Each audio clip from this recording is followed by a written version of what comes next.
O começo de tudo, mistérios ocultos em Gênesis. Pense por um instante. E se a história de Adão e Eva, que tantos consideram um simples relato simbólico, escondesse verdades muito mais profundas do que jamais imaginamos? E se o Jardim do Éden fosse mais do que um lugar físico, mas também uma representação espiritual e profética da humanidade? E se o que aconteceu ali ainda nos afeta diretamente hoje, em nossa mente, em nossa alma, em nossas decisões mais íntimas? Prepare-se, porque nos próximos minutos vamos desvendar os mistérios mais antigos da Bíblia, aqueles que muitos pregadores evitam, que teólogos discutem, mas que a palavra de Deus revela para quem busca com sinceridade. E o mais importante, a última revelação será a mais poderosa de todas e pode transformar completamente a maneira como você enxerga sua própria existência.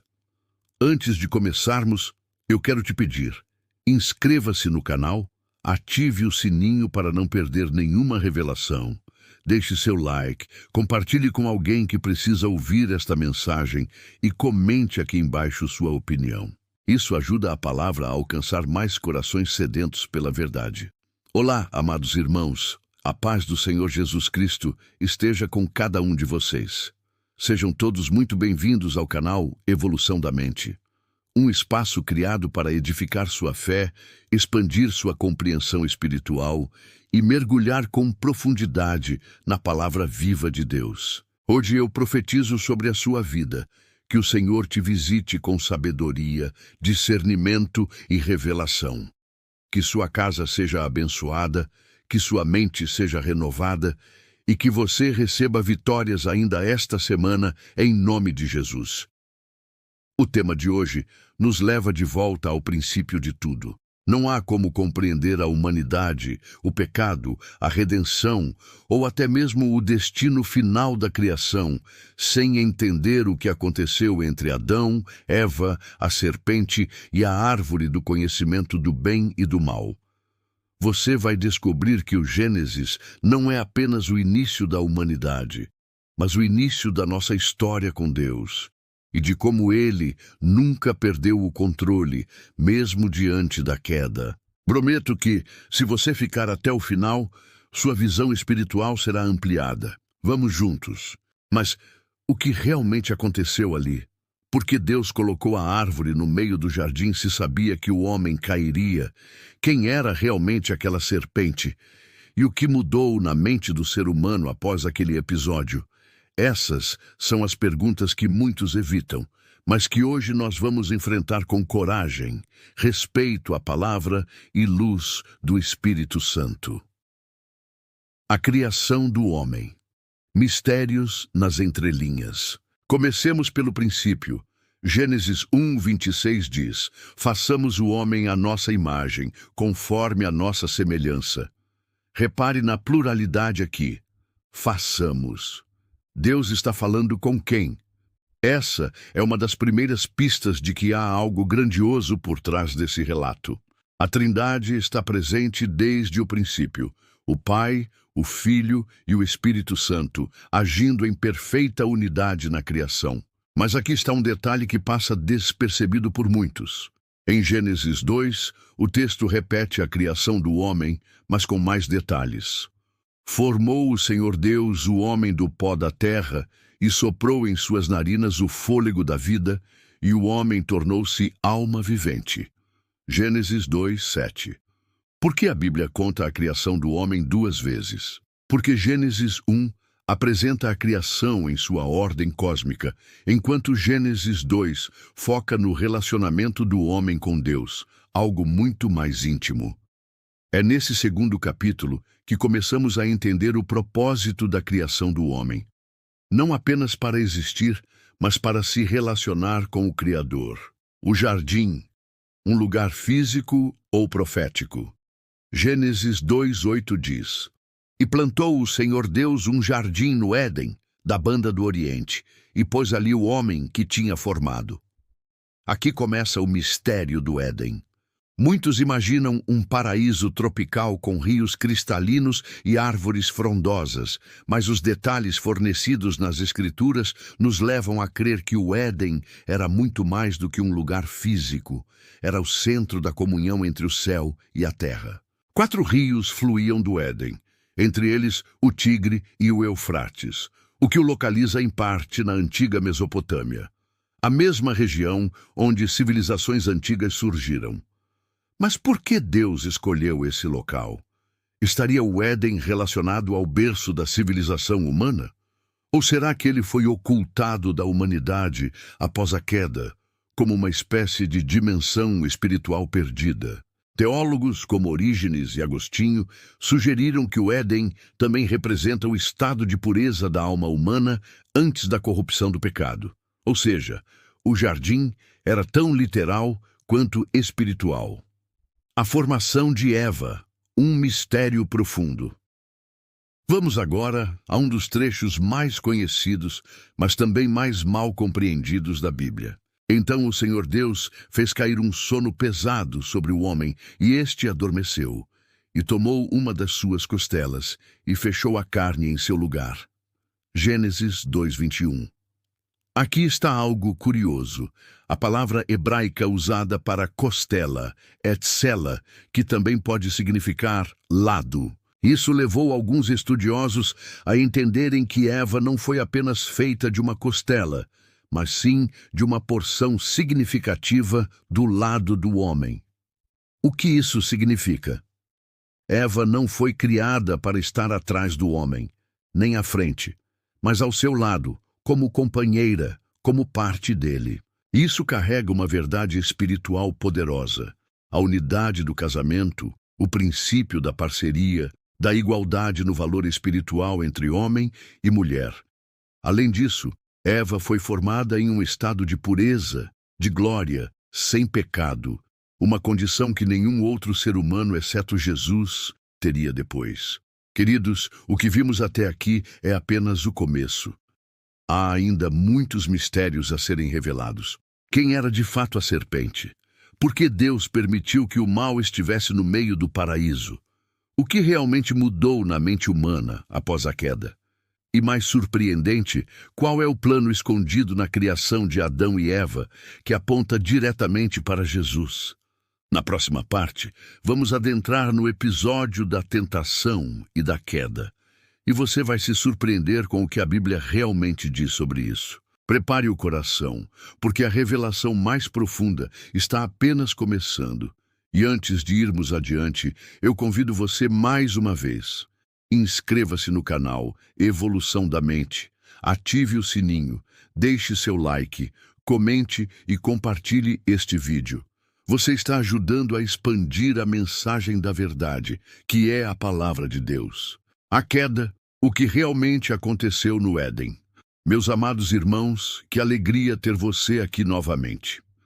Na primeira parte, exploramos os detalhes profundos da criação de Adão e Eva e do Jardim do Éden, como um lugar tanto literal quanto espiritual.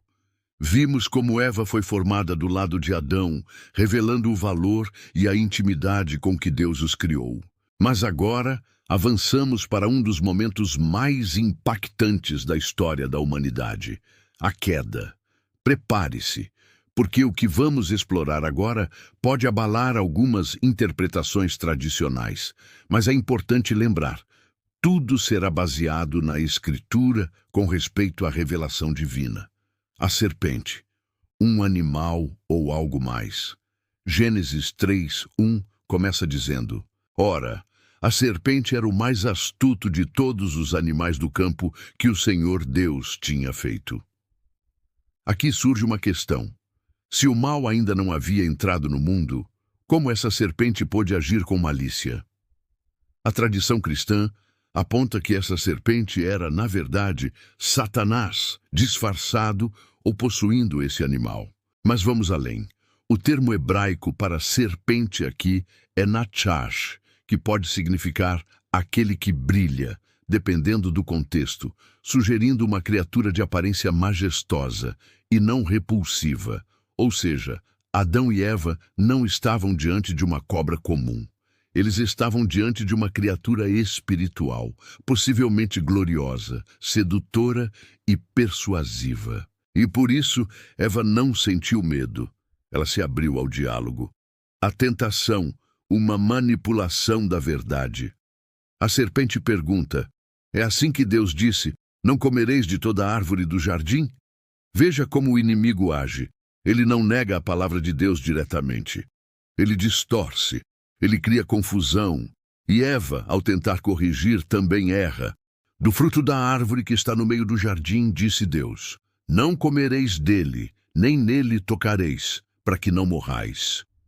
Gênesis 3:3. Deus havia dito que não deviam comer. Eva acrescentou: nem tocar.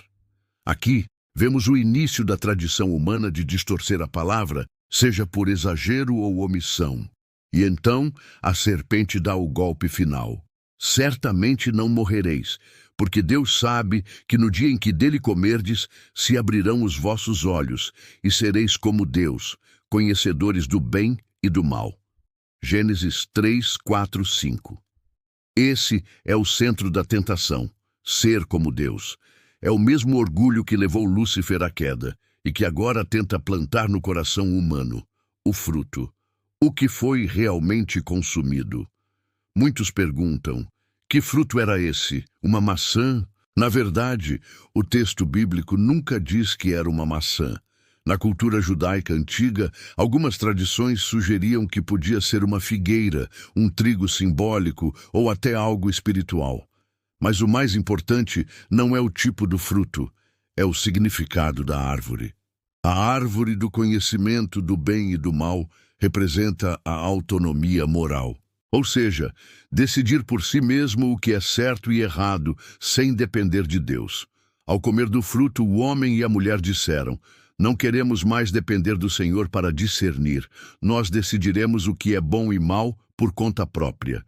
E é aqui que começa o maior problema da humanidade, o ego espiritual. A queda.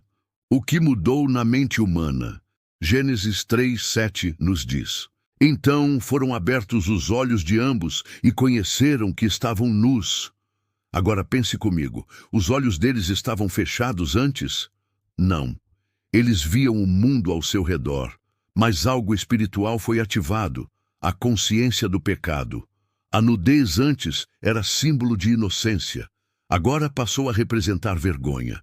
O que mudou não foi apenas o corpo, foi a mente. O ser humano passou a se ver de maneira distorcida, separado de Deus, temendo o julgamento. O que antes era pureza, agora virou culpa. O que era comunhão, virou medo. E o pior, Adão tenta se esconder de Deus. Isso representa o rompimento da relação íntima entre o Criador e sua criatura. As consequências da queda. Deus então confronta Adão. Onde estás? É claro que Deus sabia onde ele estava, mas essa pergunta é teológica, existencial. Deus está dizendo: Adão, onde foi parar sua identidade? Onde está aquele que andava comigo? Onde está o propósito para o qual te criei? E a resposta de Adão é uma confissão da humanidade caída. Ouvi tua voz no jardim e temi porque estava nu e escondi-me. A partir daqui, Deus declara as consequências.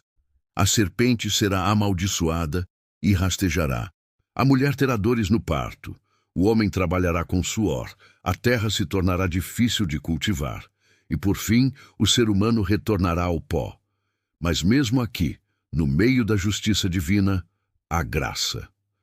Deus não amaldiçoa Adão nem Eva. E mais, faz vestes de peles para cobri-los, o que indica o primeiro sacrifício da história, feito pelo próprio Deus, apontando para o sacrifício futuro de Cristo. A queda. O que realmente aconteceu no Éden? Meus irmãos, o que vimos hoje foi profundo. A queda do homem não foi apenas um erro moral, foi uma ruptura cósmica, mas também foi o início do plano de redenção. Na próxima parte, vamos revelar um dos maiores segredos escondidos nas entrelinhas de Gênesis, a promessa de um Redentor. Sim, Ainda no capítulo 3, Deus já anuncia aquele que esmagaria a cabeça da serpente. Você vai entender como Jesus está presente desde o Éden e como a cruz já estava profetizada no começo da criação. Prepare-se para algo que vai aquecer o seu coração e fortalecer sua fé. Estamos chegando ao final dessa jornada espiritual, mas o que está por vir agora é o ápice. Se as partes anteriores já tocaram o seu coração, prepare-se, pois esta última revelação é capaz de revolucionar completamente sua compreensão da história bíblica. Deus nunca perdeu o controle da história. Mesmo com a queda, ele manteve um fio invisível de esperança, ligando a Adão até Cristo, passando por nomes que revelam o plano divino escondido nas entrelinhas da genealogia. E antes de irmos adiante, eu convido você mais uma vez. Inscreva-se no canal Evolução da Mente, ative o sininho, deixe seu like, comente e compartilhe este vídeo. Você está ajudando a expandir a mensagem da verdade, que é a Palavra de Deus. Queridos irmãos, a história de Adão e Eva não é apenas um relato de queda, mas sim um roteiro divinamente planejado de redenção. Você percebe como o amor de Deus esteve presente desde o primeiro momento? Ele não desistiu de Adão, ele não desistiu de Eva, e ele não desiste de você. Você pode estar se sentindo afastado, indigno, confuso, mas o mesmo Deus que cobriu Adão com peles está hoje te oferecendo a cobertura do sangue do Cordeiro, Jesus. Se você deseja entregar sua vida a Cristo, faça agora uma oração sincera. Diga: Senhor Jesus, eu reconheço que preciso de Ti. Lava-me com Teu sangue. Escreve meu nome no livro da vida e guia meus passos na Tua verdade. Independente de igreja ou liderança humana, somente Jesus salva. Se este vídeo falou ao seu coração, não vá embora sem se inscrever no canal Evolução da Mente. Ative as notificações, curta, comente e compartilhe com alguém que precisa ouvir isso. Escreva nos comentários: eu estou comprometido com a verdade, que é a palavra de Deus. João capítulo 17, versículo 7. E agora, eu te convido a continuar essa jornada assistindo a 2 vídeos poderosos que estão aparecendo aqui na sua tela.